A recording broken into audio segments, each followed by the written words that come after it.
초청을 받아서 올 때는 못 모르고 왔는데 와서 가만히 이제 교회 안을 들여다보니까 이게 보통 어려운 짐을 지고 온 것이 아니구나 하는 생각을 자꾸 하게 됩니다. 왜냐하면 이 교회가 이제 새로운 제2기 사역, 21세기를 활짝 펼치는 새로운 사역을 시작해야 되는 중요한 마당에 있고, 이 교회를 통해서 하나님이 어떤 꿈을 펼치실까 하는 생각을 하면, 저는 잘 모르지만 아마 여러분들 마음속에 어떤 환상을 보여주고 계시지 않나 이런 생각을 합니다. 성령은 환상을 보여줍니다. 믿습니까? 얼마나 성령이 환상을 잘 보여주시는지, 원래 꿈이라든지 환상은 젊은 사람이 잘 꾸고 보는 것인데 성령께서는 늙은이의 눈을 열어 환상을 보게 하신다고 했습니다. 제가 틀렸나요? 틀렸어요? 옥 목사 성경 잘 인용 못한 것 같습니까? 아니죠. 늙은이가 환상을 본다고 그랬죠. 그러니까 성령이 얼마나 참 우리의 마음을 열어서, 우리의 영의 눈을 열어서 앞날을 놓고 환상을 보게 하는지, 이런 환상이 여러분에게 있어야 돼요. 이스라엘 백성이 가나안 땅을 향해서 전진할 때 광야 생활 40년 하며 얼마나 죽을 고생했어요. 그럴 때 항상 모세는 이스라엘 백성들 앞에 그림을 그려주었어요. 환상이에요. 딱 몇 마디로 이렇게 그림이 그려지죠. 적과 꿀이 흐르는 뭐요? 가나안 땅. 적과 꿀이 흐른다. 가나안 땅. 참 무시무시하고 삭막한 광야 생활을 헤매면서 고생하는 이스라엘 백성들이 귀가 아프도록 들은 것은 적과 꿀이 흐르는 가나안 땅이에요. 그러니까 적과 꿀이 흐르는 가나안 땅, 그 말만 하면 앞에 뭔가 활짝 펼쳐지는 것이 있어요. 그 환상 가지고 이스라엘 백성이 40년 동안 버티었어요. 아마 워싱턴 중앙교회 앞으로 이제 30년, 40년 내다보고 이 어떤 성령이 주시는 환상이 있어야 이 교회가 참 힘있게 전진할 거예요. 그런데 이 환상이 없으면, 환상이 없는 백성, 꿈이 없는 교회는 망합니다. 아시겠어요? 그래서 오늘 저녁에 제가 좀 중요한 말씀을 이제 드리게 되는데, 여러분이 좀 진지하게 한번 들어보시기 바랍니다. 재미있는 이야기를 듣겠다는 선입감을 갖지 마시고 참 중요한 말씀을 듣겠다는 그런 마음과 자세를 가지고 여러분이 들으시기를 바랍니다. 성령 충만한 교회는 행복한 교회, 건강한 교회가 될 수 있습니다. 두 번째로는 구원의 감격과 능력이 살아있는 교회는 건강한 교회가 될 수 있습니다. 이 부분은 오늘 저녁에 제가 생략하고 넘어가야 되겠어요. 여러분이 앞으로 은혜 받으면 날마다 주님이 나 같은 거 구원해 주신 것 때문에 울먹울먹하기도 하고 그냥 가슴이 뭉클해지기도 하고 어떤 때는 기도하다가 눈물을 흘리기도 하고 그럴 거예요. 이런 사람들이 교회 안에 많아지면 많아질수록 그 교회는 건강한 교회입니다. 그리고 주님 앞에 돌아와서 죄 사함 받고 하나님의 놀라운 사랑을 발견한 다음에 그 사랑에 겨워서 정신을 못 차리는 초신자들이 자꾸 이 교회 안에 많아지면 그 구원의 감격과 능력이 살아 움직이는 것만큼 교회는 건강해집니다. 오래된 교회일수록 보면 이러한 구원의 감격이 식어버렸어요. 십자가의 피가 말라버렸어요. 교회에 들어가면 냉랭해요. 하나님의 사랑을 입으로 전하기는 하고 말을 하기는 하는데 그 사랑이 가슴에 와 닿지를 않아요. 이건 정말 큰일 날 교회입니다. 오늘 이런 교회들이 자꾸 늘어나요. 예수 오래 믿은 사람일수록 구원의 감격이 식어버리고 그 마음이 냉랭해진 것을 자주 봅니다. 저는 사대체 예수 믿는 집안에 태어났습니다. 그렇기 때문에 모태신앙은 잘 알아요. 모태신앙 위험한 요소가 뭔지 잘 알아요. 좋은 점도 무엇인지 잘 알아요. 그런데요, 모태신앙에 아주 참 치명적인 약점이 하나 있는데 하도 귀가 아프게 듣고 하니까 하나님이 날 사랑한다. 별로 감동이 없어요. 예수님이 나를 위해 십자가에 죽으셨다. 그게 막 그렇고 그렇지 뭐. 그리고 목사님이 십자가 설교하면 또 그 설교 뭐 이러고 끝난다고.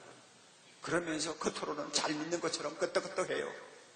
이런 사람 정말 문제예요. 이런 사람들이 교회 안에서 늘어나고 이런 분들 중에서 장로가 되고 권사가 되고 이런 분들 가운데서 중요한 교회 직책을 가지고 뭐 일을 한다고 하면 그 교회가 뭐 어렵죠, 어렵죠.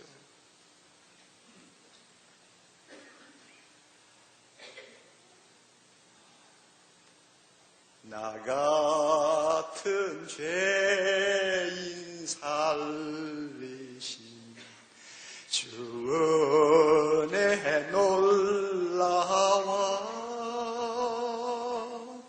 잃었던 생명 찾았고 안녕을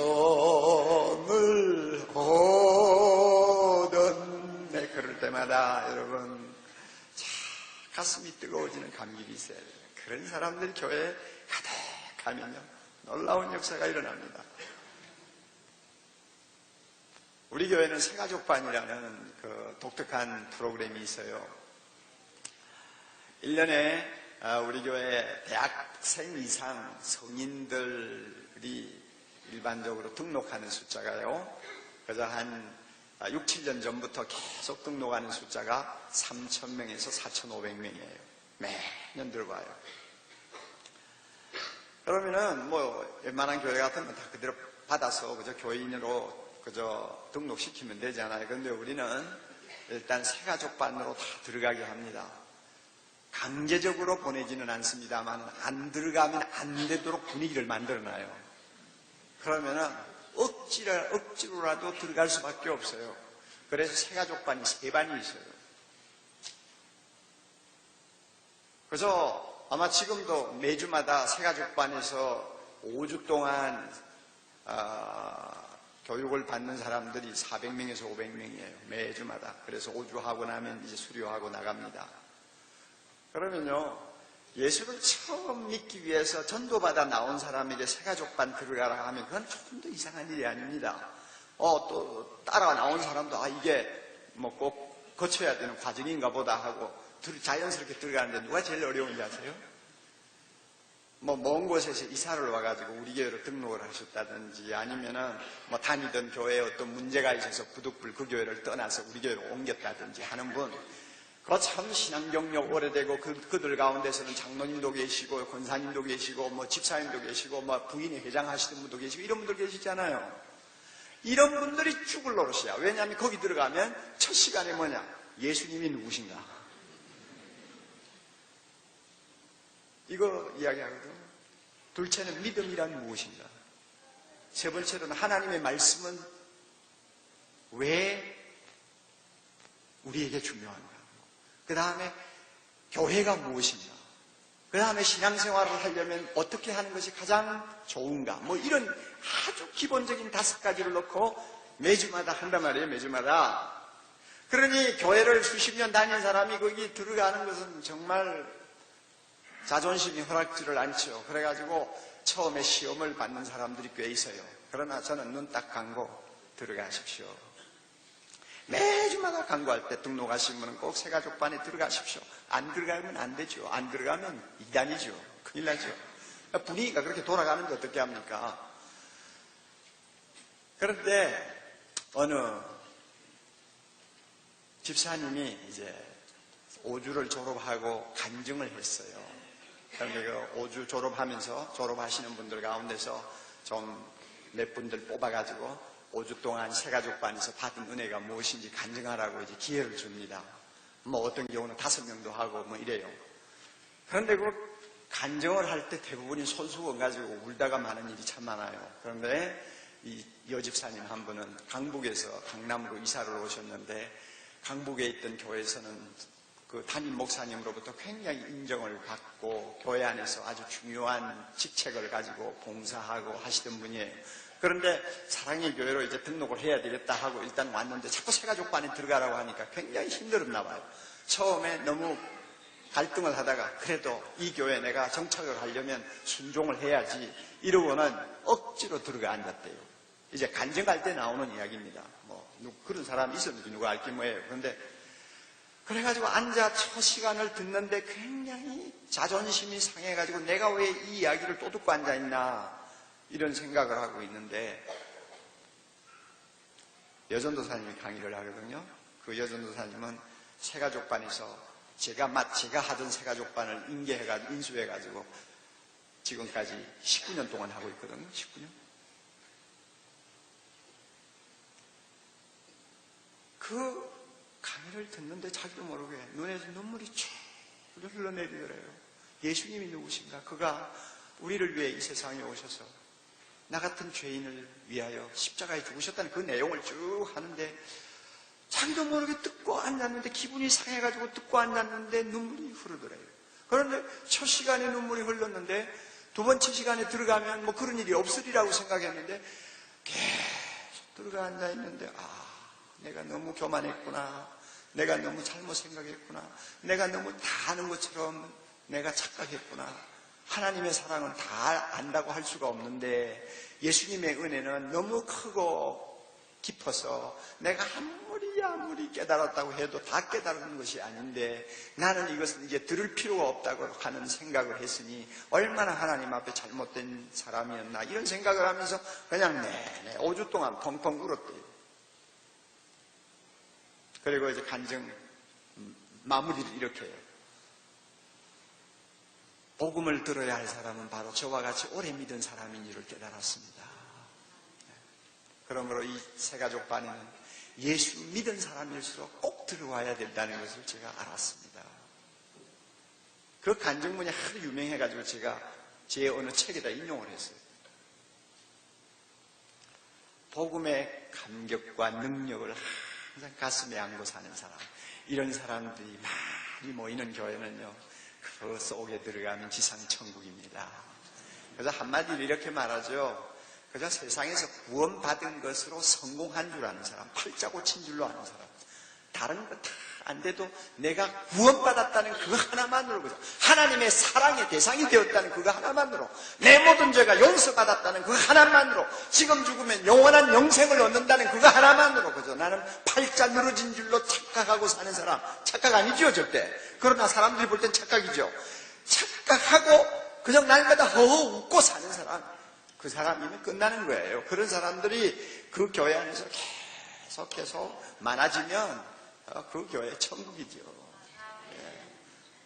앞으로 이 교회 30년 동안, 과거에도 그랬지만은 앞으로 더 이렇게 구원의 감격과 능력 때문에 날마다 눈시울을 붉히면서 주님을 위하여 헌신하고 싶어하는 뜨거운 가슴을 주체하지 못하는 하나님의 자녀들이 가득해지기를 주님의 이름으로 축원합니다.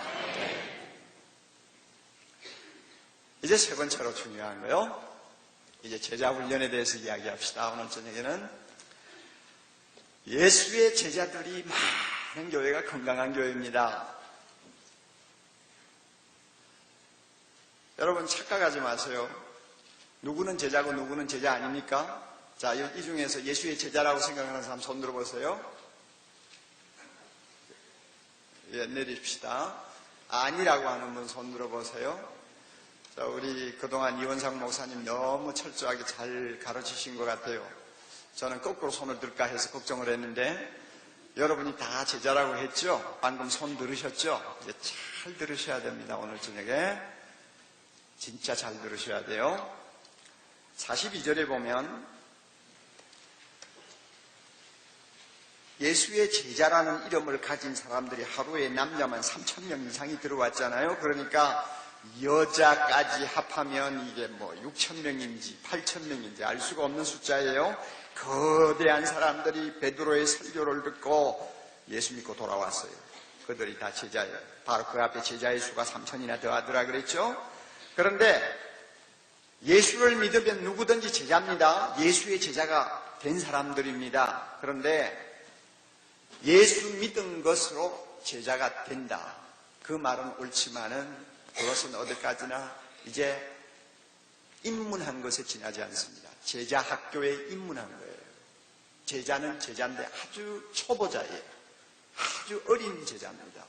그래서요, 42절 보면 그 제자라고 불리움을 받았던 3,000여 명이 사도의 가르침을 받아 서로 교제하며 떡을 떼며 기도하기를 전혀 힘쓰니라 그랬습니다. 사도의 가르침을 받았다, 이 말을 바꾸면 사도들이 그들을 가르쳤다는 말씀입니다. 하나님의 말씀을 가르쳤다는 말입니다. 또 예루살렘 교회 성도들은 사도들에게 하나님의 말씀을 배우기 위해서 열심을 다했다는 말입니다. 끝에 전혀 힘쓰니라, 프로스카르테론테스라고 하는 이 단어는요, 전념한다는 뜻이에요. 전심을 다한다는 뜻이에요. 거기에 그냥 생명을 건다는 말이에요. 그러니까 이 제자들이요, 사도들로부터 하나님의 말씀을 배우기 위해서 생명을 걸었어요. 그리고 서로 교제하기 위해서 마음을 바쳤어요. 떡을 떼기 위해서 마음을 바쳤어요. 하기 위해서 마음을 바쳤어요. 이래서 전념하는데 이 네 가지에 전념하는 것으로 이 문장이 나와 있어요. 그러면 보세요. 가르침을 받는다, 가르친다 하는 것은 무엇인지 우리는 잘 압니다. 성도가 서로 교제하는 것도 무엇인지 압니다. 떡을 뗀다. 이것은 여기에서 두 가지 해석이 다 가능해요. 하나는 일반 식사를 했다는 이야기입니다. 성도들이 모여서 저녁을 먹었든지 아니면 점심을 같이 먹으면서 참 식탁에서 아름다운 교제를 나누었다는 말도 되고, 또 하나는 예수님의 죽으심을 기념해서 떡과 잔을 나누는 성찬식을 했다는 이야기도 되는데요. 저는 후자의 경우를 여기서 받아들입니다. 왜냐하면 이 분위기가 뭐 밥을 먹고 즐기고 앉아있는 시간이 아니에요.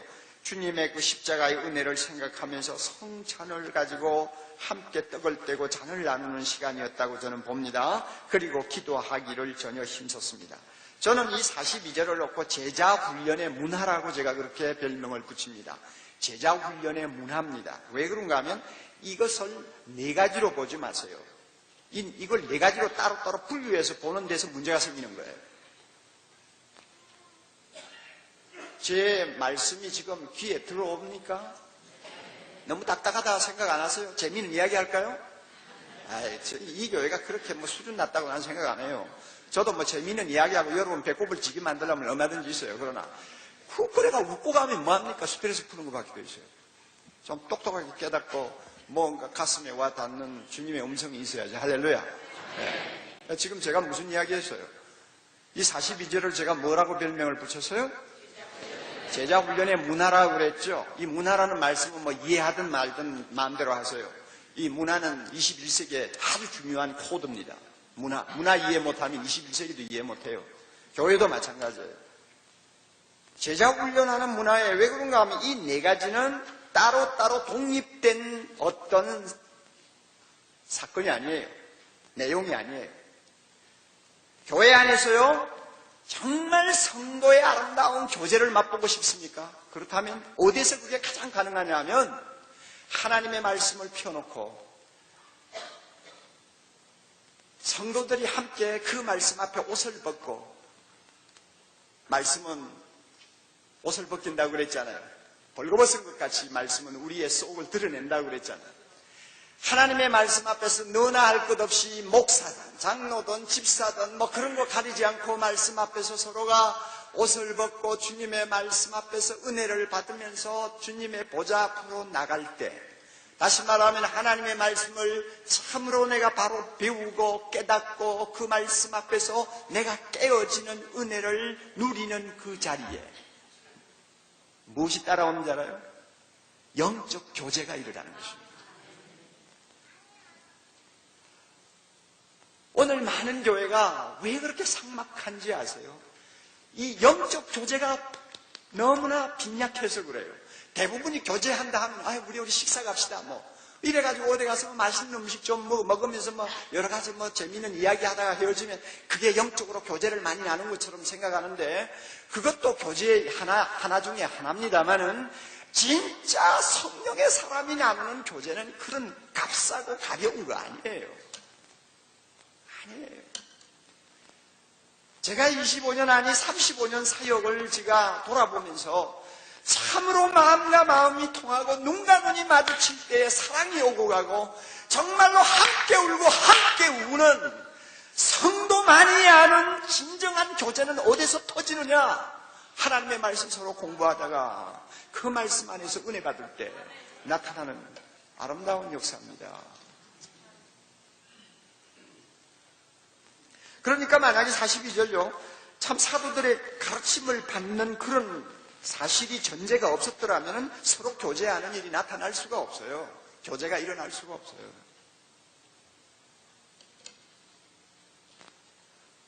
사도들은요, 능력이 있어가지고, 제가 볼 때 12명밖에 안 됐습니다만은, 한 분이 수천 명 되는 사람들을 몇백 명씩 나누어서 가르쳤는지 그건 잘 모르지만은, 그때는 특별한 은혜가 있었습니다. 우리나라 초대교회와 같이 수백 명 앉혀놓고 은혜 받은 목사님 한 분이 그냥 사경회를 하면은 아침 그저 8시부터 사경회 시작하면 12시라야 마친다고요. 점심 먹고 나서 그 다음에 오후 1시, 2시쯤 시작하면 또 저녁 5시까지 해요. 저는 초등학교 다닐 때 그런 사경회를 시시하면 따라다녔거든요. 그러니까 그것도요, 편안하게 앉아서 또 말씀을 못 듣게 해요. 하나님의 말씀 앞에서는 거룩하게 몸 자세를 가다듬고 들어야 된다고 해가지고 어떤 강사는 사람 죽이려고 그러는지 무릎을 꿇고 앉아서 듣게 만들어요. 그래가지고요, 제 발등에 보면은 그때 박힌 못이 아직도 남아있어요. 그건 너무했죠. 하나님께서 무릎 꿇고 하나 편안하게 앉아서 하나, 하나님 앞에 그게 큰 거 아니거든. 마음이 중요하죠. 안 그래요? 제가 켈빈 신학교 유학을 와가지고 인터내셔널 하우스에서 미국 학생, 카나다 학생, 아프리카 학생, 인도네시아 학생 이래가지고 한 10명 같이 사는데, 저녁에 저녁 식사를 하고 나면 이제 경건의 시간을 우리가 갔거든요. 갔는데 복음 성가를 같이 하다가 이제 성경을 읽고 좀 이야기를 나눈다가 같이 기도를 하면요, 아프리카에서 온 친구는 기도할 때 어떻게 하는지 알아요? 넓적하게 엎드려요. 카페트 위에 넓적하게 손 딱 펴고 이렇게 엎드려요. 그런데 나는 딱 내려앉아서 무릎 꿇고 있고, 그거 얼마나 웃겨요. 하나는 넓적하게 엎드리고 하나는 무릎 꿇고. 누구를 하나님이 거룩하다고 봐줄 수 있어요? 그런데 하여튼 우리나라 초대교회 초창기에는 그렇게 사람을 잡았어요. 그 자세를 가지고 경건한 모습을 좀 보여줘야 된다고 해가지고 사람을 잡았는데, 어쨌든 우리나라 초대교회도 참 8.15 이후에 추록 성도들이 하나님의 말씀을 가지고 가르칠 때는 성령의 불이 진짜 번쩍번쩍했어요. 얼마나 권위가 있고 영감이 있었는지. 그때도 그랬는데, 지금 이 예루살렘 교회 사도들이 성령의 오순절에 성령의 충만을 받은 지 불과 얼마 되지도 아니한 마당이니까 얼마나 뜨거웠고 얼마나 그 영적 권위가 대단했겠어요. 그러니까 나중에 보면 사람들이 막 두려워했다고 그랬잖아요. 그러니까 그때는 300명을 안 치고 가르쳐도 그냥 하나님의 역사가 막 일어났어요. 제가 어렸을 때 참석한 사경에서 일어났던 그런 현상들이 일어났어요. 그래서 그때는 크게 모아놓고 가르쳐도 문제가 안 됐어요.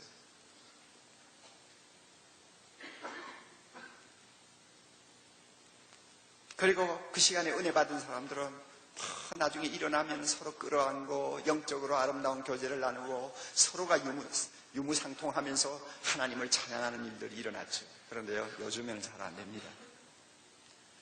사람들이 그만큼 달라졌어요.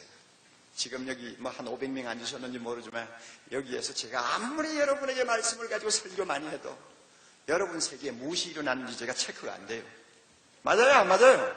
안 돼요. 그리고 말이죠, 예배 시간에 끄떡끄떡 한 사람이 더 문제가 많아요. 가만히 보면 문제가 있다고 말해. 문제가 있다고 말해. 그런데 그 문제가 뭔지를 내가 모르는 거예요. 도무지 알 수가 없어. 왜냐하면 개인적으로 서로가 영적으로 이 교감이 안 되기 때문에 안 되는 거예요. 그래서 결국은 요사의 제자 훈련은 이 예루살렘 교회 사도들이 하는 방법보다는 예수님이 하는 방법으로 돌아갔어요. 그 예수님의 방법은 뭐예요? 팀이 작으면 몇 명이요? 3명. 베드로, 요한, 야고보. 많으면 몇 명이요? 12명. 조금 더 많으면 몇 명이요? 한 70명. 그런데 예수님은 70명은 어쩌다가 있을 일이고, 거의 12명. 12명 사이즈를 딱 놓고 예수님이 앉으셔서 질문을 하고 주고받으면서 그들과 하나님의 말씀을 가르쳤다고 말이에요.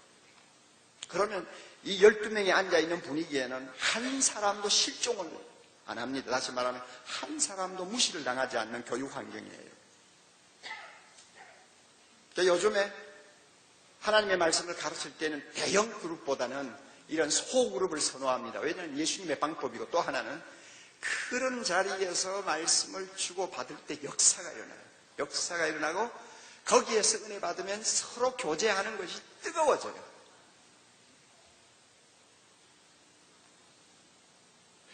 그리고 거기서 교제해가지고 서로 가슴이 뜨거워지는 사람들끼리 나중에는 떡을 갖다 놓고 주님의 죽으심을 기념하고 잔을 서로 마시면서 우리는 주님의 몸이라고 서로 고백하고 그 굉장한 은혜가 있죠. 그리고 나중에 하나님의 말씀을 통해 받은 은혜 때문에 뭐 기도하지 말라고 해도 기도가 되는 거예요. 그러니까 42절은요 줄줄이 이어지는 사건이지 따로따로 떼놓고 생각하면 안 되는 사건이라는 거 여러분이 아셔야 됩니다. 믿습니까? 그래서 제자훈련 문화라고 그러는 거예요. 제자훈련이라는 게 이런 것입니다. 성경 공부만 하고 있는 데가 아니에요. 이제 제가 다시 말씀드리겠습니다만은 그렇게 우습게 생각지 마세요. 제가 지금 1978년도에 사랑의 교회 시작했으니까 꼭 25년 전 아닙니까? 25년 전 사랑의 교회 시작할 때 제가 제자훈련을 78년도에는 못했죠. 왜냐하면 교회 안에서 제자훈련하면 거부 반응이 참 많았어요. 그리고 제자훈련에 대해서 좋은 인상을 가진 사람이 별로 없어요. 그래가 79년에 가가지고 여제자반 시작했어요.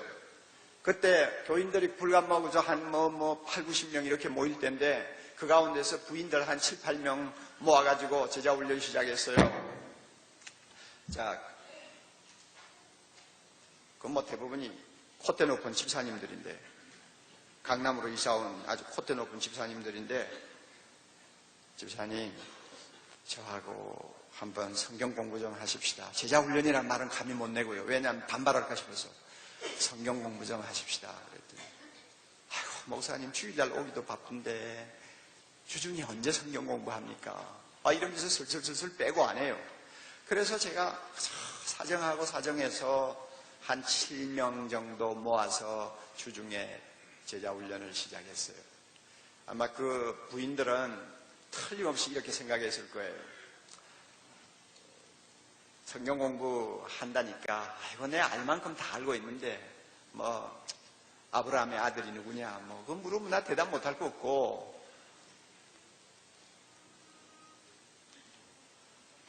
이삭의 쌍둥이 이름이 누구냐, 그거 문제가 없다. 나는 성경 공부해도 겁 안 난다. 이런 자세로 사실 참석을 했어요. 그런데 제가 그걸 모르나요? 다 알지요.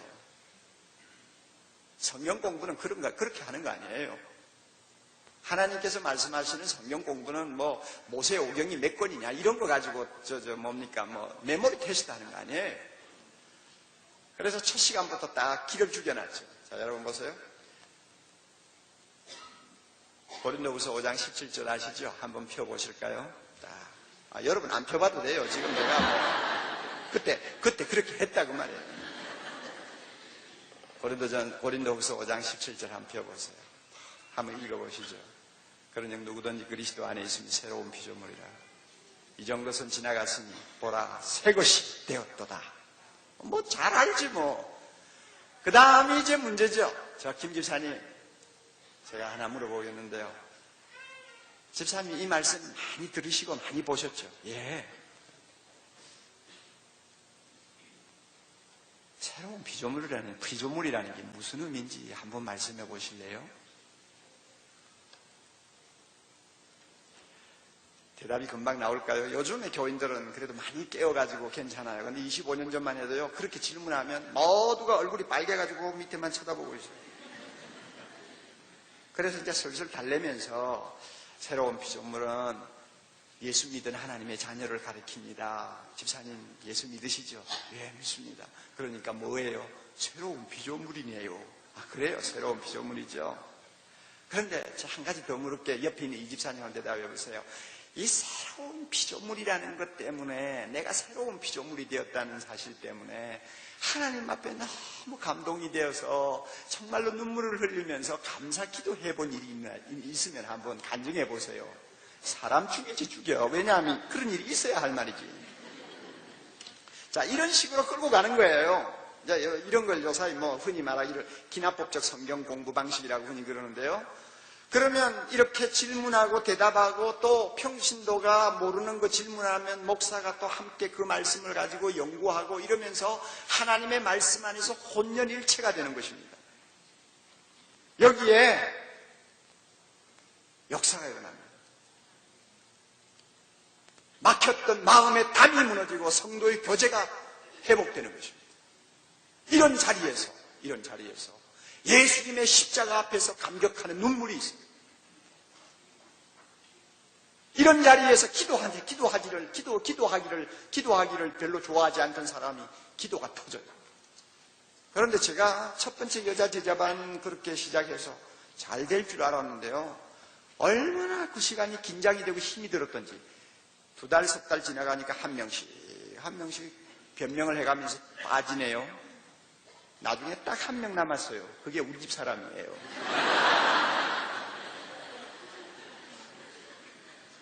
그러니까 200명, 300명 앉혀놓고 뭐 강의식으로 공부할 때는 뭐 그냥 뭐 대답만 잘하면 되고 안다고 끄떡끄떡 하면은 뭐 인정받는데요. 그저 서로 그냥 눈과 눈을 마주치고 앉아가지고 몇 명 안 되는 분위기에서 하나님 말씀 가지고 실험을 할 때요. 정말 마음 열리지 않으면 홍역을 치르지요. 그럼 떨어져 나가고 우리 집 사람 남아서 갈 사람이 아니지. 이 사람은 뭐 죽든 살든 옆에 있어야 되니까. 그래서 첫 번째 제자훈련 제가 실패했어요. 그리고 조금 지나서 이제 또 뭐 좀 부인들이 좀 새로 또 들어오고 이러길래 그 다음에 또 2번째 모아가지고 했는데 그때부터 히트 쳤어요. 얼마나 놀라운 일이 일어나는지.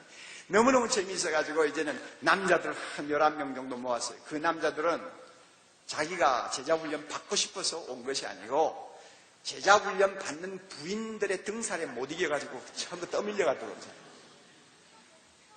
그러니 그 안에는 요한계시록을 1장부터 22장까지 잘잘 외우는 사람이 있는가 하면은 성경은 하나님의 말씀이 아니라고 극구 부인하는 사람까지 다 들어있는 거예요. 개척교회니까 뭐 별의별 사람이 다 있죠. 뭐 어쩔 도리가 없는 거예요. 별의별 사람이 11명 중에 다 있는 거예요. 앉아서 그런 사람하고 이제 매주일마다 그때는 뭐 예배를 주일날 한 번 봤으니까 아침 8시에 우리 집에서 모이면 11시 예배 직전까지 공부하고는 제자훈련하고는 예배 참석하는 거예요. 그 남자 제자훈련만도 얼마나 재미가 있었는지요. 처음에 한 4개월 고생 많이 했어요. 안 나와가지고 막 태우러 다니고 뭐 그냥 고생 많이 했는데 나중에 은혜의 본물이 터지니까요. 한 가지 재미있는 일이 있어요. 은혜는 제일 못된 놈부터 먼저 미안합니다. 못된 놈이라고 귀엽게 보니까 그런 거예요. 제일 못된 사람부터 은혜는 먼저 손을 댑니다. 깨는 거예요. 그러니까 요한계시록 1장부터 22장까지 잘잘 배우는 사람, 원래 믿음 좋은 사람 같고 다 좋으니까 그 사람 약간 은혜 받은 것처럼 보이는 거 감동이 없어요. 그러나 성경 하나님 말씀 아니다, 나는 믿을 수가 없다 하고 버티던 사람이 하루아침에 빵 하고 깨지면 그거는 굉장한 진동이 일어납니다. 맞아요? 그 한 사람이 깨지니까 막 그 반이 온통 달라지는데 얼마나 재미를 받는지요. 그래가지고 그때는 1년 조금 더 했어요. 제자훈련을 1년 좀 더 하고 나서는 그분들에게 이제 전부 개척을 시켰어요. 무슨 개척을 시켰느냐 하면 이 교회 같은 구역이죠. 구역 개척을 시켰어요. 남자들에게 구역 개척을 시켰으니까 그거 알만하잖아요. 우린 다락방이라고 그래요. 그래가지고 개척을 시켜서 3년 동안 사역을 시켰습니다. 거기에도 놀라운 일이 많이 일어났어요. 아름다운 에피소드가 너무 많이 있었어요. 그리고 3년 동안 개척해서 다락방을 부흥시키고 하나님 앞에 참 엄청난 좋은 열매를 거두는 사람들 9명을 선택해서 제1기 장로가 된 거예요. 그러니까 목사하고 그렇게 영적으로 실험하면서 같이 울고 같이 웃으면서 하나님 말씀 앞에서 은혜를 받은 사람들이 장로가 돼서 눈빛만 봐도 알죠. 서로. 그게 사랑의 교회 기초를 닦았어요. 그 장로님들.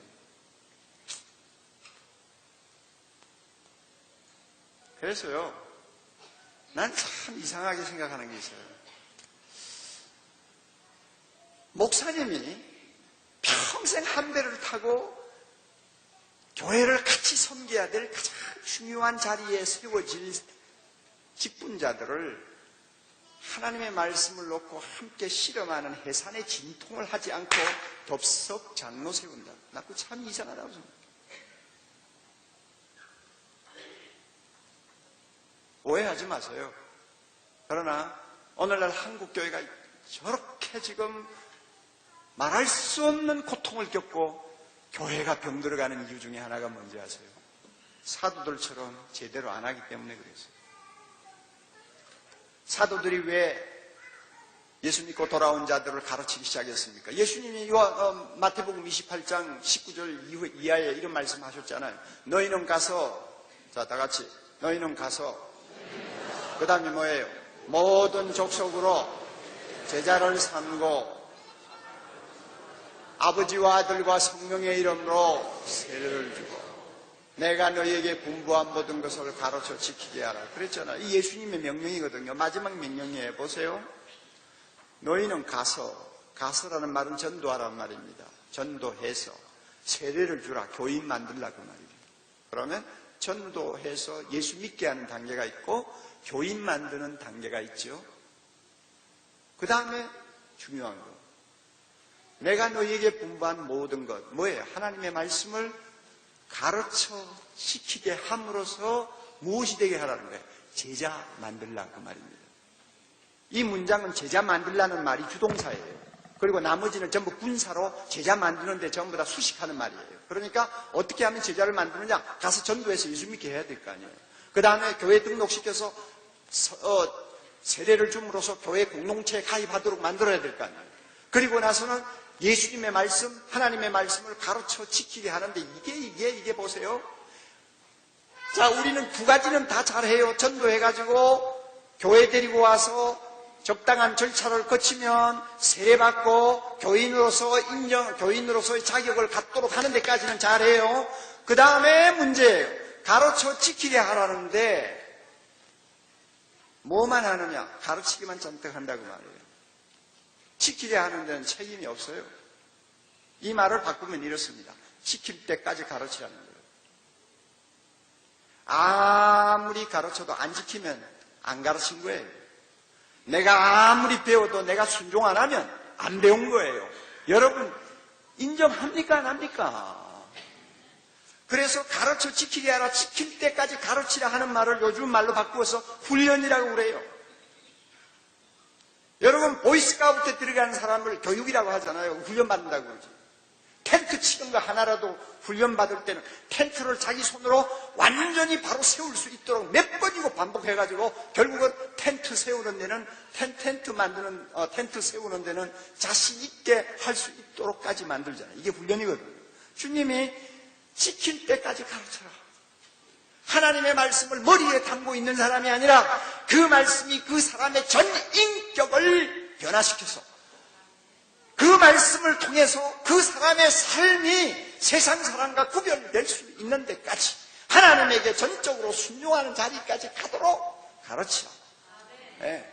그렇게 해서 가르치면 그건 잘 가르친 거고 바로 가르친 거고, 그러나 아무리 가르쳐도 그와 같은 순종이 안 따라오면 그거는 안 가르친 거나 마찬가지라고 말이에요.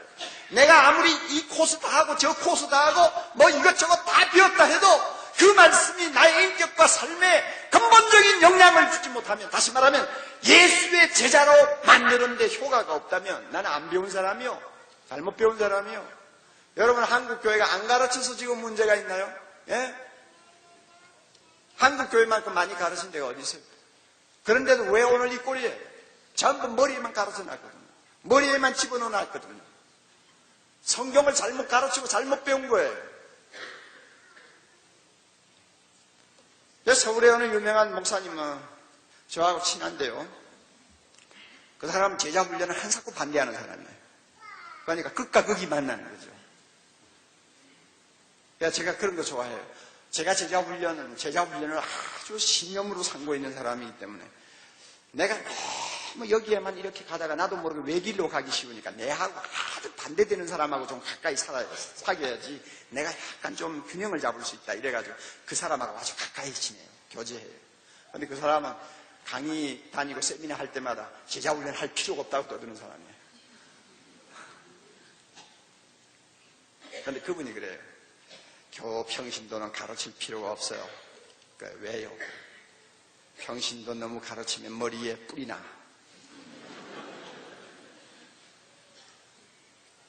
뿔이 나면 누굴 제일 먼저 받는지 알아? 누구 제일 먼저 받아?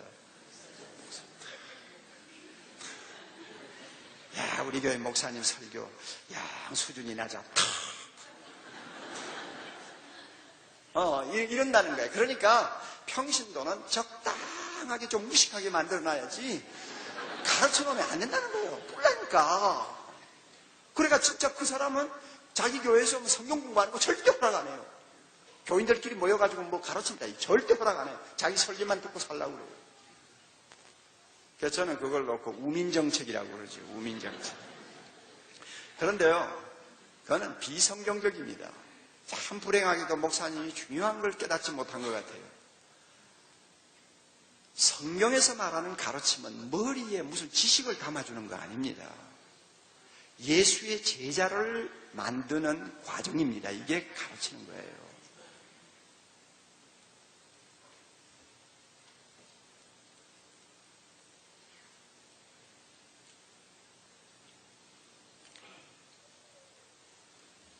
여러분, 예수 믿는 목적이 뭡니까? 다 같이 대답하세요. 예수 믿는 목적요. 또 고상하게 대답하려고 자꾸 머리 너무 돌리지 마시고. 자, 예수 믿는 목적 뭐예요? 구원받기 위해서. 맞아요, 맞아요. 맞죠? 구원받기 위해서죠. 그런데 이 대답은 틀리기도 하고 맞기도 합니다. 왜 그런지 아세요? 예수 믿은 사람은 이미 구원받았습니다. 할렐루야. 예수님을 나의 구주로 고백한 사람은 이미 그 고백이 거짓이 아닌 이상은 그 고백만으로 이미 구원은 보장이 됩니다. 할렐루야. 하나님께서 성경에 그렇게 약속하셨어요. 그러므로 우리가 이런 사실을 놓고 볼 때 구원받기 위해서 예수 믿는다. 이것은 반쪽 진리입니다. 이미 우리는 구원받은 사람입니다. 그러면 왜 예수 믿느냐? 구원받은 사람으로서 다른 목적이 있기 때문에 예수를 더 잘 믿으려고 하는 것입니다. 이 문제가 이제 중요한 거예요. 여러분 지금 여기에 이렇게 금요일 주말 지금 집안에 할 일도 많을 거고 말이죠. 제가 듣기로는 뭐 이 교회 뭐 집회 뭐 1년에 뭐 10번 이상 한다면서요. 그러니까 뭐 얼마나 훌륭한 분들이 많이 지나가겠어요. 그러니까 뭐 어떻게 보면 여러분 좀 식상해가지고 뭐 참석하고 싶지도 않을 거예요. 맞아요, 안 맞아요?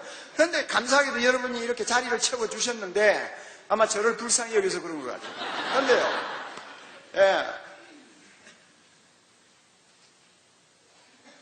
이 자리에 나온 분들 중에서 아직도 구원을 못 받아가지고 구원받기 위해서 이 집회에 참석한 사람이 있어요? 없을 거예요.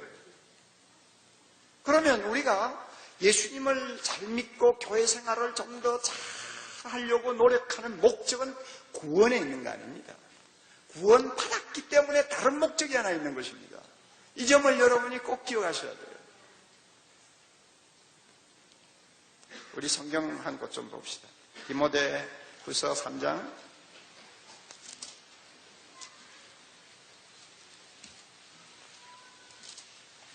디모데후서 3장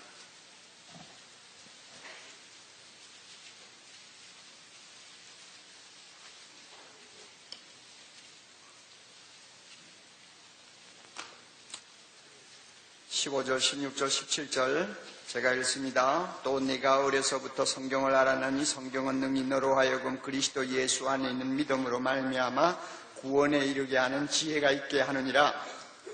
하나님이 우리에게 성경을 주신 목적, 성경을 가르치라고 하신 목적은 첫째는 구원입니다.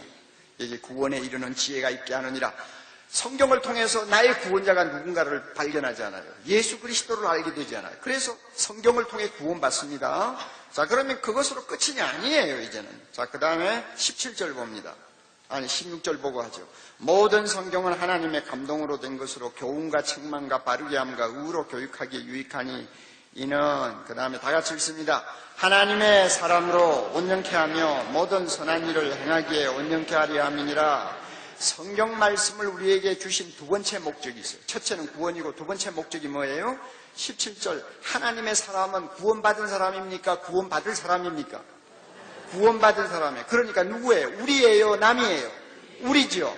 우리로 하여금 어떻게 하며? 온전케 만들며, 이것은 인격을, 우리의 인격을 온전하게 만들도록 하기 위해서 성경 주셨다. 그 다음에 인격이 온전해지면 뒤따라오는 거 있어요. 모든 선한 일을 행하기에, 다시 말하면 삶이 온전하게 되도록 하기 위해서 성경을 주셨다 그랬어요. 그러므로 성경은 우리에게 어떤 역할을 하느냐? 우리의 인격을 온전하게 만들고 우리의 삶을 온전하게 만들도록 하기 위해서 성경을 펼 때마다 우리는 책을 펴는 것이 아니라 그 성경 안에서 살아계신 예수 그리스도의 인격을 만나는 것입니다. 그러니까 16절 보세요. 교훈을 해요. 성경이 우리를 교훈해요. 너는 잘했다 못했다 어느 것이 선이고 악이고 하는 것을 가르쳐 주어요. 그 다음에 잘못한 거는 책망을 해요. 책이 무슨 책망을 합니까? 성경은 살아계신 주님이 임재하시는 인격적인 진리이기 때문에 우리가 성경을 펼 때마다 책을 만나는 거 아니에요. 살아계신 주님을 만나요. 그래서 성경을 읽고 공부하면서 어떤 때는 교훈받고 어떤 때는 책망받고 그 다음에 어떤 때는 잘못되면 바르게 하는 맞아 뜯어 고치는 그냥 수술이 시작되기도 하고 그래서 나중에는 의로 교육하기에 유익하니 하나님의 올바른 뜻을 분별하는 높은 자리까지 우리를 끌어올리는 게 성경이에요. 이렇게 됨으로써 우리의 인격이 온전한 자가 되고 우리의 삶이 온전한 자가 되는 것입니다. 이 성경 주시단 말이에요. 그러니까 여러분 성경 공부가 뭐예요? 막연히 머리에 무슨 누구 이름이 오는 게 성경 공부가 아니에요. 그 말씀을 통해서 내가 교훈받고 잘못된 거 고침받고 내가 그냥 계속 하나님의 말씀을 통해서 손질을 받아가지고 나중에는 온전한 인격과 삶의 자리까지 계속 발전하고 성숙하게 만드는 것이 성경 공부입니다. 그런데 성경을 이런 식으로 안 가르치고 날마다 잔뜩 그냥 설명이나 해주고 나중에 질문 몇 개 해가 대답 잘하면 그 사람 성경 공부 다 한 것처럼 점수 주고 그래가지고 은근히 그냥 교만하게만 만들어가지고 여러분 이 한국 교회가 이때까지 이런 식으로 가르쳤다 그 말이에요. 그러니까 성경 공부 따로 있고 삶이 따로 있고 인격이 따로 있고 성경 공부 성경 지식이 따로 있고 이럴 수밖에 없는 거 아니에요. 이것을 바로 잡는 것이 제자훈련이에요. 여러분 왜 제자훈련은 성경 말씀을 배우는지 아세요? 바로 이것 때문에 그래요. 여러분 여기서 우리가 한 가지 꼭 알아야 되는 거예요. 온전케 된다는 것을 여러분이 꼭 이해를 하셔야 됩니다. 하나님의 말씀은 나의 인격을 온전케 합니다. 하나님의 말씀은 나의 삶을 온전케 합니다. 그러면 온전케 한다는 게 뭐냐? 온전케 한다는 말을요 다른 말로 바꾸면 예수의 제자가 된다는 말입니다. 작은 예수가 된다는 말입니다. 예수님 닮은 사람이 된다는 말입니다.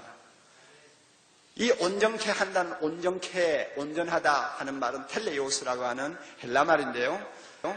이 텔레오스, 이 말의 근원을 찾아 들어가면 하나님이 처음에 인간을 창조하실 때 갖고 계셨던 목적이 있는데요. 그 목적으로 다시 돌아가는 것을 말합니다. 하나님이 우리를 처음에 창조하실 때 자기 형상으로 창조하셨어요. 그럴 때 창조하신 목적이 뭐냐? 자기를 그대로 닮은 자기 자녀 삼는 거예요. 이게 하나님의 목적이었어요. 창조자 되신 하나님을 닮은 하나님의 백성, 하나님의 자녀 삼는 것이 하나님의 궁극적인 목적이었는데 아담하가 범죄함으로 인하여 그 목적이 상실되고 하나님의 형상마저 파손되고 나중에는 마귀를 닮은 존재로 우리가 전락하고 말았잖아요. 그런데 이 불쌍하게 된 우리들을 하나님께서 다시 원래의 목적을 달성시키기 위해서 우리를 구원하셨습니다. 그래서 우리로 하여금 예수님을 통해서 구원받게 하시고 그 다음에 하나님이 이제 바라는 건 뭔지 아세요? 형님 대신 예수님을 닮은 우리가 되도록 하는 것이 하나님의 근본 목적입니다. 그러면 예수님 닮았다. 이게 제자라고 말이에요. 제자는 스승을 닮는 거 아니에요. 예수 닮았다. 그러면 예수 닮는 것을 서신서에서는 온전한 자라는 말로 표현합니다. 제가 이거 설명 다 못해요. 그러니까 온전한 자라는 말하고 예수님의 제자라는 말하고는 같다는 것을 여러분이 꼭 기억하세요. 그래서 보세요. 성경 말씀 왜 가르칩니까? 성경 말씀을 우리가 왜 공부합니까? 성경 말씀을 하나님이 왜 주셨습니까? 예수님 닮은 온전한 자가 되도록 하기 위해서 주셨다고 합니다. 그러므로요, 우리가 하나님의 말씀은 평생 배워야 됩니다. 왜냐하면 우리 중에 아무도 예수님을 그대로 닮았다고 자신한 사람이 아무도 없잖아요. 옥 목사가 지금까지 사랑의 교회 개척하고 25년 동안 제자 훈련을 수천 명을 시키고 목사님들, 한국 목사님들, 일본 목사님들, 그다음에 이민교회 목사님들 10,000명 이상을 지금까지 세미나해서 지금까지 제자 훈련 시키라고 훈련하고 했지만 날 보고 예수님 닮았다고 말하는 사람 한 사람도 없어.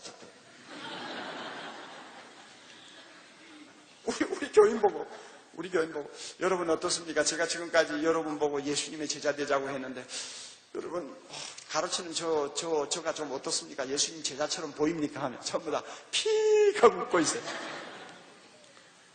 이건요, 안 보이는 정상이에요. 구름에 가려서 보이지 않는 정상이에요. 아주 높아요. 올라가야 돼요. 평생 올라가야 돼요.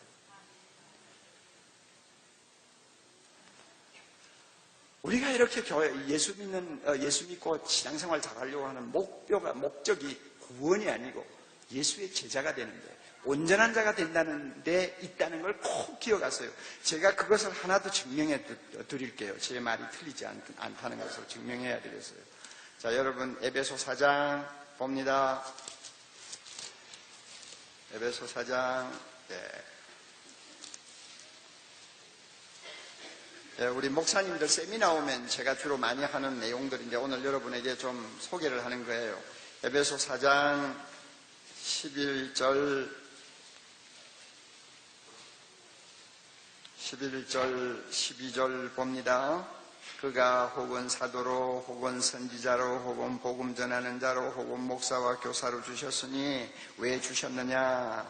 이는 유죠. 다같이 성도를 온전케 하며 봉사의 일을 하게 하며 그리스도의 몸을 세우게 하려 함이니라.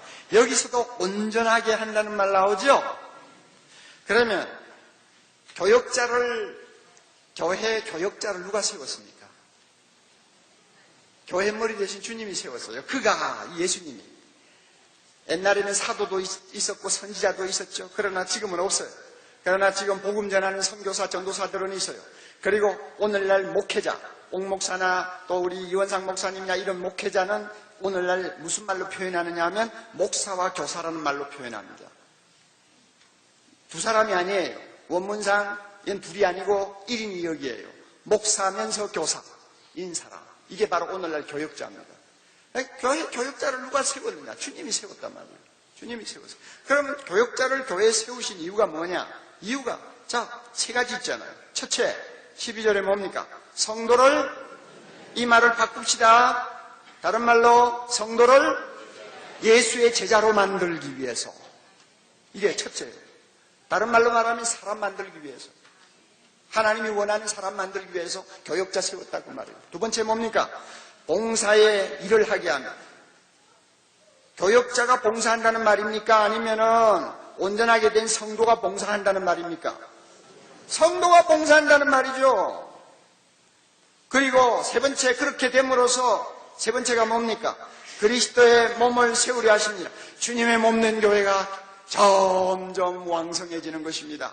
더 나아가서는 전 세계 교회가 하나님의 나라로 자꾸 바뀌는 것입니다. 이 그리스도의 몸이 세워지는 거예요. 교역자를 왜 주님께서 교회에 주셨느냐? 똑똑히 여러분 들으세요. 똑똑히 들으세요. 너무 오해를 많이 하고 있어요. 똑똑히 들어요. 교역자를 주님이 교회에 세우셔서 목자처럼, 목사라는 말은 목자라는 말이거든요. 목자처럼 성도들을 품어주고 쓰다듬어주고 위로해주고 상처 입은 자 고쳐주고 사랑해주기 주라고 교역자 세우고, 동시에 그렇게만 하면 안 돼요. 그렇게만 하면 교회는 병원이 되어버려요. 날마다 환자만 들끓어요. 맞아요, 안 맞아요? 맞죠? 애를 키울 때도 날마다 과잉 보호해가지고 두들기만 주면 그 애는 완전히 바보 되는 거예요. 그렇잖아요. 예?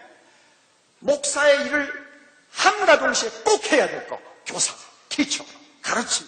이게 제자 만드는 거예요. 이 둘을 교육자는 구비해야 됩니다. 그런데 하나님의 말씀을 가지고 아까 하나님의 말씀을 가지고 성도를 온전케 한다고 했는데 그러면 누구의 손에서 온전케 되느냐? 교역자의 손에서 온전케 되는 거예요. 제자로 만들어지는 거예요. 교역자가 성경을 들고 가르친 이유가 바로 여기에 있어요. 성경을 주신 목적도 제자 만드는 데 있다. 교역자를 주신 목적도 제자 만드는 데 있다. 온전한 자 만드는 데 있다. 일치하지 않아요. 일치하니까 교역자가 성경 말씀 가지고 제자 훈련시키는 거예요. 그런데 여러분 꼭 기억하세요. 자식은 제가 낳아야 돼요. 제 자식은 제가 낳아야 돼요. 가끔 가다가 남의 배를 빌려가지고 낳기도 합니다만 안 되죠, 안 되죠. 교회 가만히 보면 날마다 과거 이성복 목사님 이야기하는 사람, 이성복 목사님 이야기만 하는 사람이 있어요. 그럼 그 사람은 이성복 목사님이 낳은 사람이에요. 그런데 중앙교회 와가지고 20년 이민생활을 하면서 계속 옛날 이성복 목사님이 은혜 받았던 이야기만 기억해요. 그 사람 아직은 이원상 목사님 자식이 아니라는 이야기죠. 맞아요? 자식은 제가 낳아야 돼요. 그런데 설교를 통해서도 자식이 태어납니다만은 성경적으로 볼 때 언제 태어나느냐, 언제 자식을 낳을 수 있느냐, 하나님의 말씀을 가지고 성도들을 하나하나 주님의 제자 만들기 위해 실험하는 진통을 할 때 자기 자식이 태어납니다. 이게 교역자가 해야 되는 일입니다. 이 교역자가 이렇게 해서 자기 자식을 낳고 그 자식들과 함께 하나님의 교회를 세워가야 그 교회가 힘을 얻는데 이 일을 못하면요 남의 자식하고 같이 남의 자식을 데리고 일하는 것밖에 안 되잖아요. 그러니까 교회가 어려워질 때가 많죠. 제 말씀을 여러분 오해하지 마세요. 저는 성경에서 말씀하는 이상론을 지금 이야기하는 것입니다. 할 수 있으면 우리가 이상적으로 하는 게 좋잖아요. 그래서 반드시 그 교회가 제대로 되려면 목회자는 성도를 예수의 제자로 만드는 해산의 수고를 해야 됩니다. 아무리 힘들어도 해야 됩니다. 해야 됩니다. 해야 돼요.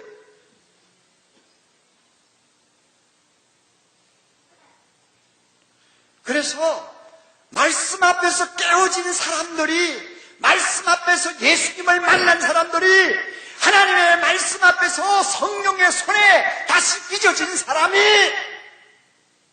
그리고 하나님의 말씀을 통하여 하나님 나라의 환상을 본 사람들이 함께 손을 잡고 주님의 교회를 위하여 헌신할 때에 거기에 역사가 일어나는 거예요. 그러므로 교회 안에요, 그 교회 담임 목사가 세워졌으면 어떻게 해서든지 그 교회 일꾼들은 그 목사님 손에서 만들어져야 됩니다. 예수의 제자로 만들어져야 돼요. 그렇지 않고 바깥에서 무슨 영향을 받으면 안 됩니다, 여러분. 그러면 교회가 시험 받아요. 밖에서 괜히 다른 프로그램 들고 오지 마세요. 안 돼요.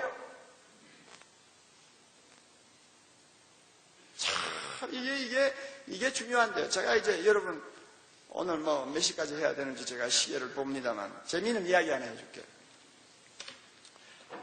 자, 긴장 푸시고요. 자, 우리 이야기 합시다. 네.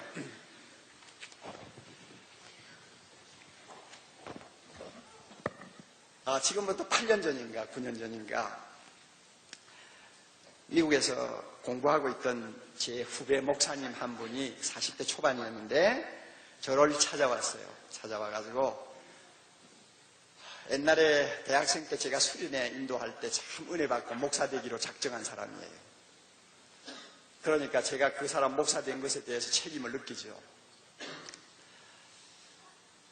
제 사무실에 와서 앉았는데, 미국에서 들어와가지고 앉았는데 얼굴이 굉장히 어두워요. 그래, 왜 그러냐 그랬더니, 목사님, 제가 미리 말씀 안 드렸는데요, 제가 지금 어느 교회에 초청을 받아서 부임하기 위해서 귀국했습니다. 그래? 잘 됐네. 어느 교회냐? 그랬더니 저 노량진에 있는 모 교회인데요, 지금 한 600명 정도 모이고 있습니다. 그 교회에서 저를 초빙했는데 제가 이제 다음 주일부터 설교를 해야 합니다.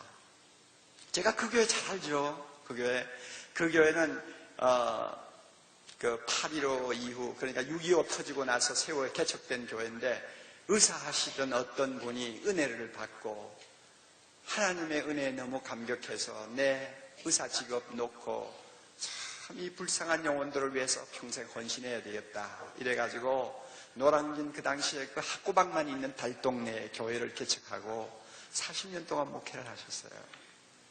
그래서 그 목사님이 워낙 존경스러운 분이기 때문에 제가 잘 알죠. 그런데 그 목사님이 은퇴하시고 나서 그 후에 후임 목사님이 들어오셨는데 실패하고 두 사람이 다 그냥 조금 일하다가 나갔어요. 그런데 이제 세 번째 그 교회 부임을 하러 가는 겁니다.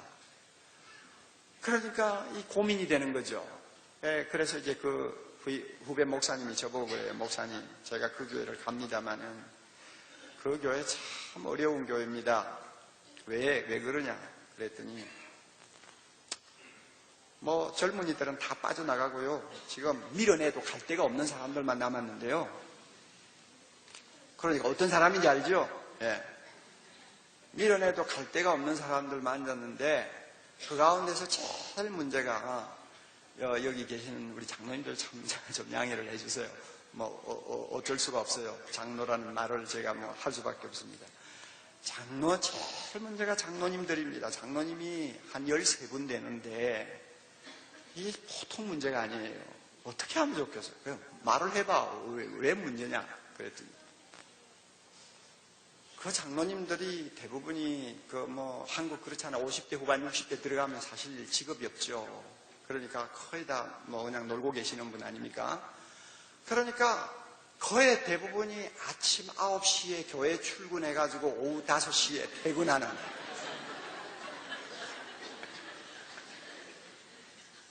그러니까 교회 안에서 날마다 당회실에 앉아가지고 10분이나 되는 분이 매일 출근을 하니까 나중에는 결국 쓸데없는 일에 간섭을 하게 되고 어렵게 되죠.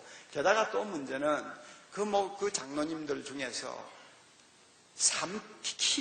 킴이 있는데요. 3킴이 있는데 김씨가 3분이라 그 말이에요. 3분이 있는데 이분들이 얼마나 무서운지 자기들끼리 무슨 당회를 하다가 회의를 하다가 감정이 그냥 격하면은 바로 옆에 있는 그 주방에 들어가가지고 칼을 들고 나와.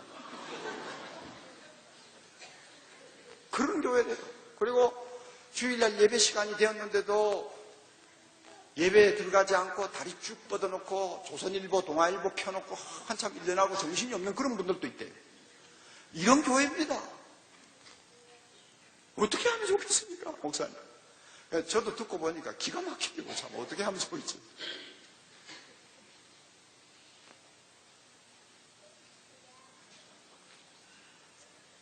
그래서 제가 그랬어요. 여기 가서 아무것도 하지 마라. 그건 어떻게 해야 됩니까? 아무것도 하지 말고 한 가지만 해라. 뭐 해야 됩니까? 강단에 서서 하나님의 말씀만 진지하게 전해라. 진지하게 전하고 기도해라. 그래서 몇 달이 구간에 하나님의 말씀만 가지고 진지하게 전하고 기도하면서 성령이 어떻게 인도하는가를 조금 보라 그러면 성령의 손가락이 보일지 모른다. 그때 행동해라. 괜히 가서 말이죠. 막 주보 뜯어 고치고 그냥 아이고 교회 의자가 이렇게 낡았는데 이거 안 되겠다 뜯어 다시 바꾸자 이따위 소리 하지 말고 아무것도 손대지 말고 그죠? 옛날 주보 그대로 들고 올라가서 그대로 그냥 설교하고 그래서 하나님의 말씀을 통해서 성도들의 마음이 일단 묶어지기를 기다려라. 그 다음에는 하나님이 인도하시는 대로 나 잘 모르겠다. 그런데 이 후배 목사가 제자훈련에 또 확고한 신념을 가진 사람이거든요. 그런데 아마 이 친구는 내가 가서 막 당장 제자훈련 해가지고 뜯어 고쳐라 그냥 이럴 줄 알았는데 그런 말 안 하지 않나. 목사님 그래요. 알겠습니다. 제가 가서 그렇게 하겠습니다. 그러고는 갔어요. 그리고는 저도 바빠가지고 다 잊어버렸어요. 한 8개월쯤 지났는데 편지가 날라왔어요. 두툼한 편지가 하나 날라왔는데 보니까 그 후배 목사가 보낸 편지예요. 뜯어가지고 탁 처음에 읽으니까 첫 마디에 할렐루야 하고 써놨어요. 좋은 편지입니까? 나쁜 편지입니까? 예, 처음에 할렐루야 딱 있으면 그래도 내용이 괜찮은 편지야. 그래가지고 제가 내용을 쭉 읽었는데 와, 정말 참 얼마나 감동적인지요. 이 목사가 처음에 가서 제가 이야기하는 대로 설교만 했대요. 설교. 하나님의 말씀만 진지하게 전했대요. 그러니까 이 장로님들은 할 일이 없는 분들이니까 수요일 저녁도 개근하고 주일날도 개근하고 개근하는 거예요. 그래서 한 두 달인지 지나고 나서 수요일 예배를 마치고 나서 장로님들에게 그랬대. 장로님 이렇게 수요일날 와서 예배 드리고 가는데 어제 그냥 떠나지 마시고 우리 당에 가서 딱 저하고 10분만 교회를 위해서 기도하다가 가십시오. 10분이에요. 그랬더니 장로님들이 10분 하자는데 거절할 사람 아무도 없죠. 아이 그럽시다. 그러고는 당에 다 모였대. 그래가지고 진짜 이제 진지하게 교회를 위해서 10분 딱 기도하고 쉬겠다. 그 때문에 장로님 이제 됐습니다. 우리 갑시다. 재미있어요, 없어요? 시간 지켜줘야 재미가 있지. 그렇죠? 그래가지고 10분 기도하고 떠나고 10분 기도 떠나고 한 두 서너 번 그랬는데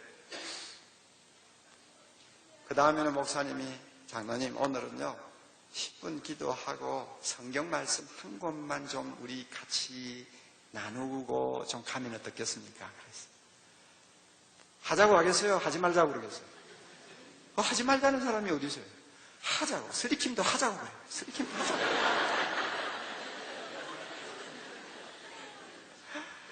그래가지고 하나님의 말씀을 다 펴놓고 읽고 난 다음에 장로님들은 목사님이 간단하게라도 설교를 하시겠구나 하고 생각했는데 목사님 뭐라고 하는지 하면 제가 오늘 아침 이 본문을 읽었는데 이 내용 때문에 제 마음이 어떻게 찔리는지 참 하나님 앞에 눈물을 흘리고 회개했습니다. 김 장로님 이 본문 읽어보신 일 있죠? 있죠. 그런데 지금 읽으시면서 느끼는 것이 뭔지 좀 말씀해 보세요. 딱 이렇게 나오네. 그러니까 장로님들이 긴장을 해가지고 자기에게 질문 떨어질까 싶어서 처음부터 새삼스럽게 읽는 거죠. 그런데 그때라도 또 너무 길게 가면 안 되죠. 그래가지고 한 10분 정도 서로 몇 마디 주고받고 이러면서 정리를 딱 하고 마쳤습니다. 마치고 일어나니까 장로님 어느 분이 하는 말이 아이고 목사님 참 재밌네요. 다음 시간에는 좀 시간을 좀 끌고 조금 해봅시다 이러더래요. 그래가지고 그렇게 계기가 돼가지고 기도회로 시작한 것이 성경 공부를 조금 하다가 또 한두 달 지나간 다음에 그 다음에 목사님이 보루를 내놨어요. 장로님 여항 우리가 이렇게 시작하니까 좋지 않아요? 그러니까 저하고 제자훈련 좀 해보시면 어떻겠습니까? 거절하겠어요? 안 하겠어요? 기본이 다 됐는데 이제요. 제자훈련이 그래서 시작이 됐대요. 시작이 돼가지고 하나님의 말씀을 앞에 놓고 평생 그렇게 얼굴이 빨개지도록 부끄러움을 느끼면서 말씀 앞에서 고통을 당한 일도 없었고 그 장로님들은 말씀 앞에 자기가 그렇게 무식한 줄도 몰랐고 하나님의 말씀 펴놓고 영적으로 그렇게 캄캄한 줄도 몰랐다고 말이에요. 너무나 참 희한한 세계를 발견한 거예요. 그러니까 장로님들이 그만 가슴에 가책을 받고 고통을 느끼기 시작했습니다. 그리고는 나중에 한 두 달 제자훈련을 하는데 장로님들이 스스로 우리 토요일 날 나와서 변소 소재를 우리가 맡아서 합시다. 이래가지고 토요일 날 변소 소재를 장로님들이 도맡아서 이제 하기 시작했습니다. 그리고 주일날 강대상에 서서 예배 기도를 하시는데 어떤 장로님은 기도하시다가 울먹이기도 하고 옛날에 못 보던 모습이 교인들 앞에 나타나는 거예요. 교인들 충격 받겠어요? 안 받겠어요? 받죠. 그런데 이제 하루는 그 목사님이 그랬대요. 장로님, 우리 기도원에 좀 한번 갑시다. 할 일 없는 사람들이니까 얼마나 좋아요. 버스 타고 막 같이 공고 타고 가면 좋지. 그래가지고 가서 기도원에 가서 등산도 같이 하고 같이 재밌게 교제 나누고 또 서로 둘러 앉아서 기도하고 손잡고 기도하고 또 서로 간증하고 이렇게 내려왔어요. 그래서 아주 재미를 느끼게 했어요. 그리고 나서 또 한 몇 주 지나고 나서 장로님 우리 기도원에 또 한 번 더 갑시다 그랬더니 지난번에 제가 와놓으니까 전부 다 가자고 그래. 일부러 오후에 한 3시쯤 이제 출발을 했습니다. 가가지고 그날은 기도원 뒤에 있는 바위들이 있는데 목사님이 장로님들을 모시고 가가지고 바위 위에 한 분씩 앉혔어요. 김 장로님 여기서 기도하세요. 이 장로님 여기 기도하세요. 그래가지고 그 뒤에 바위가 많아가지고 12인지 13명이 갔는데 그 바위에 다 하나씩 차지하고 앉았어요. 벌써 해가 뉘어 기우는 시간이거든요. 그러니까 목사님이 그랬어요. 장로님들, 저는 조금 높은 데 올라가서 기도하다가 올 테니까 제가 내려오기 전에 바위에서 내려와서 가지 마십시오. 제가 올 때까지 기다리셔야 됩니다. 기도하십시오. 그리고는 목사님이 휙 가버렸어요. 평생 그렇게 차가운 돌 위에서 기도를 해봤나? 처음에 한 5분은 10분은 기도를 하긴 하는데 그 다음에 할 말도 없고 그래가지고 막 허리를 틀고 이러다가 목사님이 안 내려오나 쳐다보니 목사는 안 내려오고 소식도 없고 그래가지고 시간이 자꾸 가는 겁니다. 해가 이제 기울었어요. 넘어갔어요. 이 장로님들이 안달이 났습니다. 이래가지고 그 아주 성격 급한 쓰리킴 중에 한 분은 막 그냥 벌떡 일어나가지고 내려가려다가 또 주저앉고 그랬는데 조금 지나고 나서 장로님 한 분이 막 통곡을 하기 시작했어요. 누군가 봤더니 세김 중에 한 분이 통곡을 하기 시작했어요. 그러니까 제일 그 말씀을 피우던 장로님이 막 통곡을 하니까 충격받죠. 주변에 있던 사람들이. 그래 통곡을 어떻게 하냐. 하나님이 죄인입니다. 죽일 놈 하나님 용서해 주십시오 하고는 이 바위 위에 막 이렇게 손을 막 치면서 갑자기 막 하나님의 영이 그를 사로잡았나 봐요. 그래가지고 막 기도를 하기 시작하니까 은혜는 전염병이죠. 맞아요, 안 맞아요? 은혜는 전염병이에요. 고약한 사람이 그 전염병에 걸릴수록 더 효과가 있어요. 그래가지고 그만 다른 장로님들도 막 자기도 모르게 막 눈에 눈물을 흘리고 막 훌쩍거리면서 기도를 합니다. 목사님 위에서 가만히 들으니까 뭐가 막 통곡하는 소리가 나고 이상해요. 이거 하나님 오늘 은혜를 주시나 보다 하고는 그때 내려와 봤더니 그렇게 부흥회가 일어났어요. 그 뒤로 돌아가서 장로님들은 180도 달라져 버렸어요. 정말로 이제는 예수님의 제자가 되고자 하는 목적을 가지고 남은 생을 주님 위해서 살겠다는 사람으로 바뀌어버렸어요.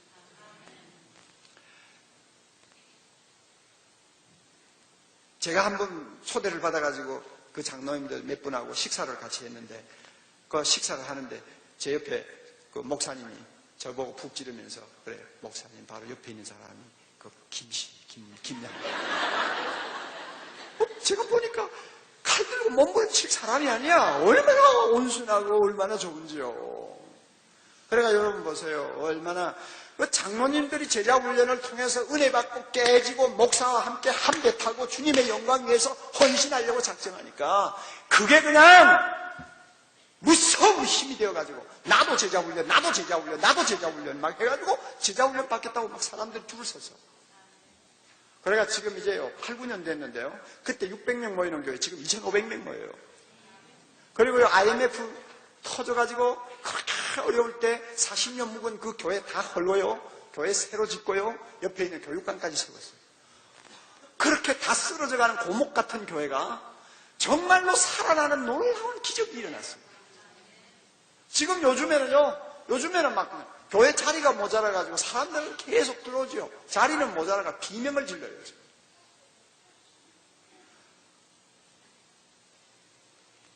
사람이요. 특히 예수 믿는 사람이 제대로 신앙생활을 하려면 내가 어느 정상을 향해서 올라가고 있는지가 정확해야 됩니다. 여러분, 저는 엘라스카 가서 맥키니 산을 봤어요. 맥키니 산에 올라가다 희생된 사람들도 꽤 많은 걸 제가 기록을 통해 봤어요.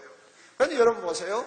나는 저 맥키니 산을 한번 꼭대기를 등정하겠다 하는 목표를 가지고 사는 사람하고 한국에 있는 설악산 대천봉을 올라갔다 오고 싶다 하는 목표를 가진 사람하고 삶이 다르겠어요? 같아요? 틀려요? 나는 예수님처럼 되겠다는 목표를 가지고 신앙생활하는 사람하고 그저 예수 믿고 그저 뭐 교회에서 인정받고 그냥 돈이나 좀 벌고 그저 뭐 자식들 잘 되고 하는 그런 나지막한 목표를 놓고 신앙생활하는 사람하고 삶의 모습이 같겠어 안 같겠어? 틀리지. 예. 오늘날 한국교회 비극이 어디 있느냐? 목표를 상실해버렸어요. 하나님이 우리를 구원하신 목표를 상실했어요. 전부 다 그냥 천당만 들어갈 줄 알고 있다고 말이에요. 천국이 아니에요. 하나님이 원하는 것은 우리 모두가 작은 예수 되어서 세상 사람 앞에 하나님의 자녀의 영광을 보여주기를 원하고 계세요. 이걸 하나님이 원한단 말이에요. 그런데 우리가 이런 너무나 높은 목표지만은 절대로 포기할 수 없는 목표, 나중에 그 목표를 향해서 힘이 들지만은 계속 오르다 보면 내가 죽어서 주님 앞에 서든지 아니면 예수님이 재림하시든지 둘 중에 하나 아니에요. 그럴 때는 자동적으로 나는 누구와 닮은 사람이 됩니까? 요한일서에 보면 누구와 똑같은 사람이 됩니까? 예수님과 똑같은 사람으로 나타나게 된다고 말이에요. 그런데 대부분의 사람들은 그냥 세상에서 예수만 믿으면 어떻게 살든지 간에 내 마음대로 살다가 죽어가지고 주님 앞에 서기만 하면 자동적으로 예수님처럼 그냥 붕어빵이 된다고 생각한단 말이에요. 그러니까 그 사람의 삶이 세상 사람하고 다를 게 하나도 없는 거예요. 목표를 상실한 신앙생활. 성경은 절대 그렇게 말씀하시지 않아요. 성경 다시 한 것 봅니다.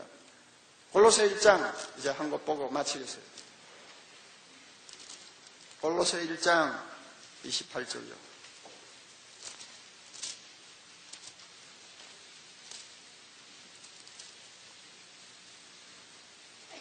골로새 1장 28절 29절 제가 읽습니다.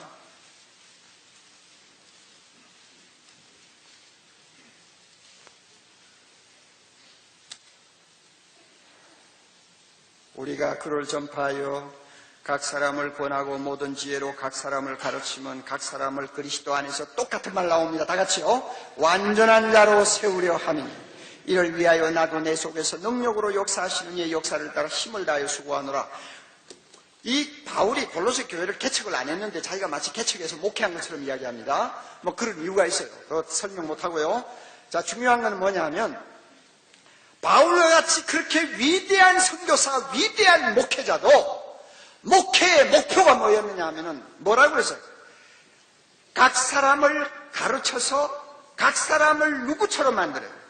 예수 닮은 완전한 자로 만드는데 목회의 목적이 있다고 설명을 합니다. 우리 교회 몇 명 모이는 대형교회 만들겠다가 바울의 목회의 목적이 아니었어요. 좋은 건물 짓겠다가 목적이 아니었어요. 유명한 목사 되겠다, 그게 목적이 아니었어요. 바울의 목표는 자기 교회에 있는 한 사람 한 사람을 예수님을 닮은 거룩한 자, 완전한 자로 만드는 데다가 두고 그 사람이 완전한 자 되도록 하기 위해 해산의 수고를 하는 데 있었다. 그런 이렇게 이야기합니다. 이게 목회 오리지널이에요.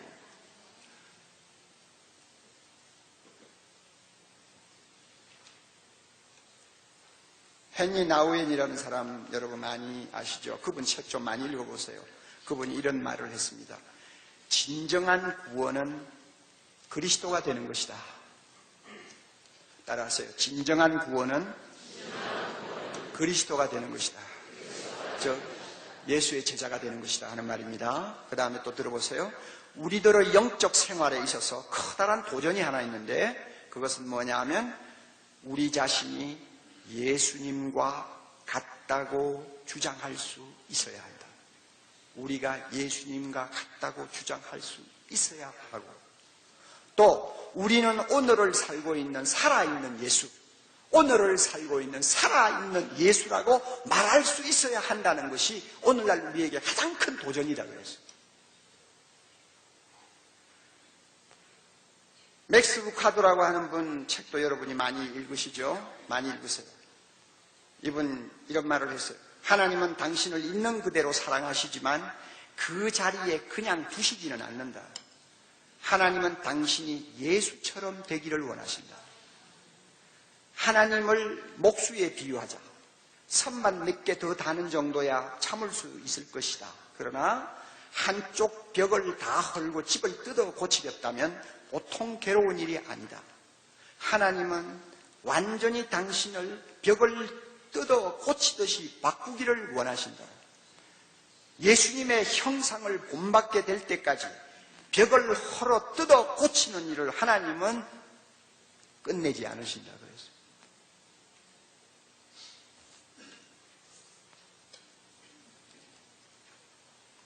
목표를 실종한 신앙생활 하지 마세요. 이 교회 앞으로 성도들 하나하나가 하나님이 제시한 거룩한 목표가 무엇인지를 제대로 알지 못하고 우왕좌왕하는 교회 되지 않기를 바랍니다. 이민교회가 비록 아직은 마이너리티에 지나지 않지만은 교회마다 예수의 제자, 완전한 자 되기를 소원한 꿈을 가지고 목표를 가지고 하나님 앞에 몸부림치는 자들만 모인다면 이사야가 예언한 것처럼 가장 작아 보이는 자도 천을 이루고 가장 약해 보이는 자라도 강국을 이루는 기적이 반드시 나타날 줄을 믿습니다. 우리 그렇게 되자고 말이에요. 앞으로 이 교회가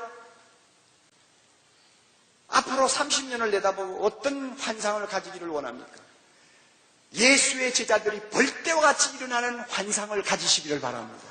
이럴 때 이 교회 건강한 교회 됩니다. 행복한 교회 됩니다. 그리고 여러분의 삶이 진짜 예수님을 닮아가는 사람으로서 소명자가 되어 이 교회에서 평신도 지도자로서 막강한 일을 할 수 있는 역사가 일어날 것입니다. 하나님께서 우리 모두에게 이런 환상 주셔서 워싱턴 중앙교회가 앞으로 정말로 진짜 건강한 교회가 어떤 교회인가를 미주 지역만 아니라 세계 앞에 보여줄 수 있도록 이제 하나님이 세우신 젊은 종을 통해서 또 뒤에서 기도하시는 또 원로 목사님을 통해서 여러분 모두가 예수님을 닮는 아름다운 영광스러운 기적들이 매일매일 이 교회 안에서 일어날 수 있기를 진심으로 바랍니다. 우리 다 같이 머리 숙여 기도합니다.